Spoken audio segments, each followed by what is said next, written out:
जल्दी जल्दी।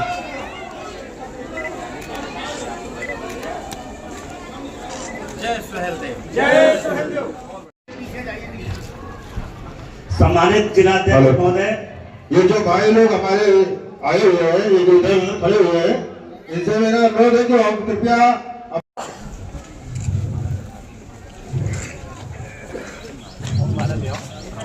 साथ ही में आपके साथ जितने भी लोग आए हैं उनको सामने बैठाइए। अध्यक्ष जी,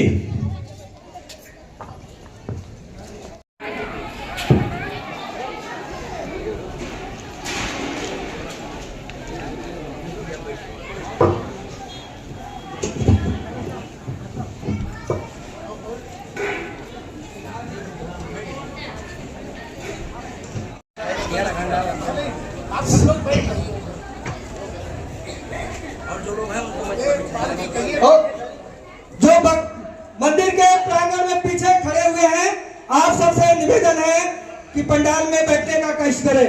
सभी साथियों से, भाई बंधु से, सभी पदाधिकारी से। माने हमारे राष्ट्रीय अध्यक्ष हमारे सिंह जी का नारा लगाऊंगा। माने ओम प्रकाश राजभर जिंदाबाद जिंदाबाद, ओम प्रकाश राजभर जिंदाबाद जिंदाबाद। साथियों थोड़ा जोर से नारा लगाइए। माने ओम प्रकाश राजभर जिंदाबाद जिंदाबाद, राजभर जिंदाबाद जिंदाबाद, राजभर। जिंदाबाद जिंदाबाद।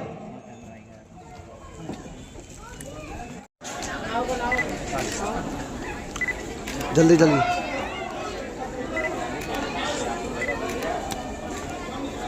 जय सुहेलदेव। जय सुहेलदेव।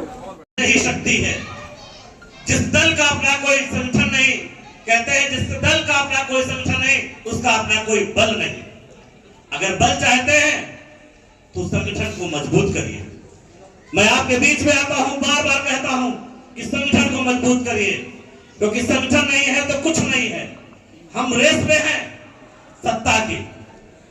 बहुत से हमारे जिला अध्यक्ष हमसे शिकायत करते हैं, और वो शिकायत क्या करते हैं कि अधिकार के लिए दीपू जायसवाल जी, सुरेंद्र सिंह, राधेश्याम राजभर जी, महामुनि राजभर जी, राकेश जायसवाल जी, ओमकार चौरसिया जी, अलखराम चौरसिया जी, रामायण राजभर जी, श्रीमती सरला गुप्ता जी, शोभावती जी बड़ा माल्य के साथ स्वागत करेंगे। राजभर जी की, माननीय ओम प्रकाश राजभर जी, माननीय ओम प्रकाश राजभर जी, डॉक्टर अरविंद राजभर जी, डॉक्टर अरविंद राजभर जी। मैं अपने माननीय राष्ट्रीय प्रमुख महासचिव जी से कहूंगा कि सबसे पहले महाराजा सुहेलदेव जी की प्रतिमा पे फूल अर्पित करके श्रद्धा सुमन अर्पित करें। एक बार जोरदार ताली बजा के आप स्वागत कर दीजिए ओपी पाल जी का। देखिए, बहुत बहुत धन्यवाद। अब हो गया, अब ज्यादा माला पहनाएंगे तो अब दिक्कत हो जाएगी। ठीक है, बहुत बहुत धन्यवाद। मंच पर उपस्थित सुहेलदेव भारतीय समाज पार्टी के पदाधिकारी, माननीय प्रदेश अध्यक्ष श्री अमनमणि कश्यप जी, युवा मंच के माननीय प्रदेश अध्यक्ष करुणेश तिवारी जी, हरिलाल वर्मा जी प्रदेश प्रमुख महासचिव युवा मंच, पंकज शुक्ला जी, रामचंद्र पाल जी, अलखराम वर्मा जी, वेद प्रकाश राजभर जी, हमारे पार्टी की जान। खड़े हो जाइए सर, ताली बजाइए भाई। ये वेद प्रकाश राजभर जी हैं, इन्होंने हमको भाषण देना सिखाया है भाई।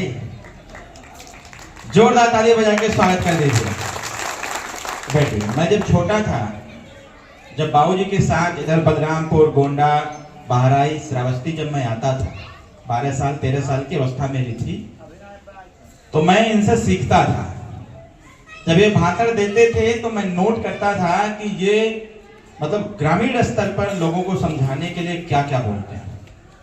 मैं नोट करके उसका स्मरण करता था और मैं उसको खुद में संशोधित भी करता था, उसका संशोधन भी करता था, और करके तब मैं बोलना चालू किया।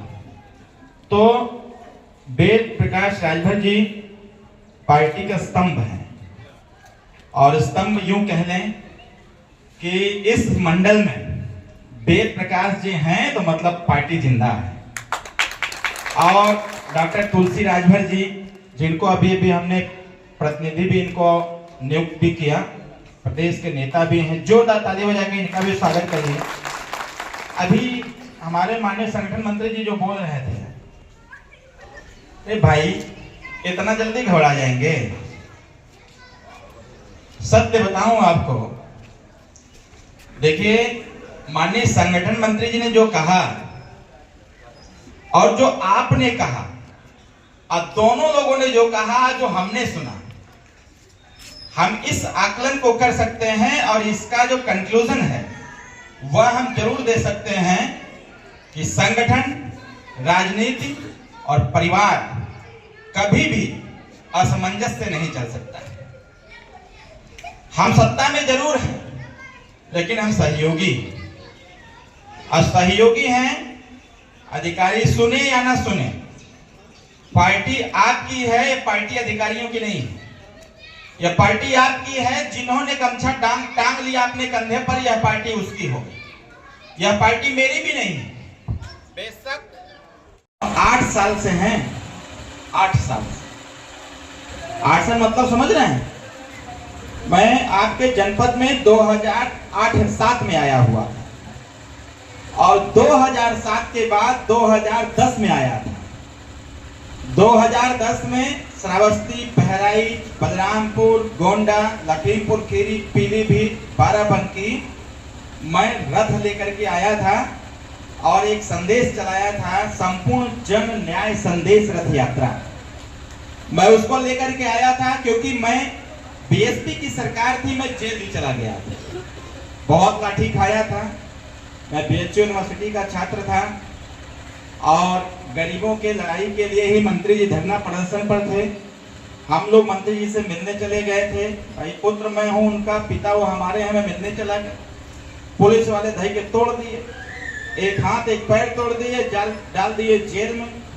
23-24 मुकदमा हमरे ऊपर लिखाया और उसके बाद 18-19 दिन जेल भी रहे।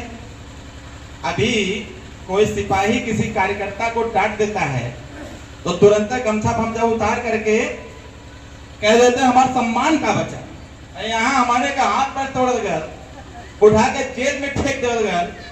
17-18 दिन बाद जमानत भई, मुकदमा आज भी लड़ रहा हूं, तो क्या करे चाहत रहे महीने के? पार्टी का झंडा फंडा खत्म कर देना चाहिए था। बोलिए यार, हम तो पार्टी को सत्ता में पहुंचाने में लगे हैं ना भाई। मैं तो आज देखिए ना यहीं पर, उस समय पुलिस वालों से पिटाई हमारी हुई थी और आज यही पुलिस वाले प्रोटोकॉल दे करके आगे आगे सुरक्षा दे रहे हैं। ये राजनीति है, कब पलटी मार जाएगा कोई नहीं जानता।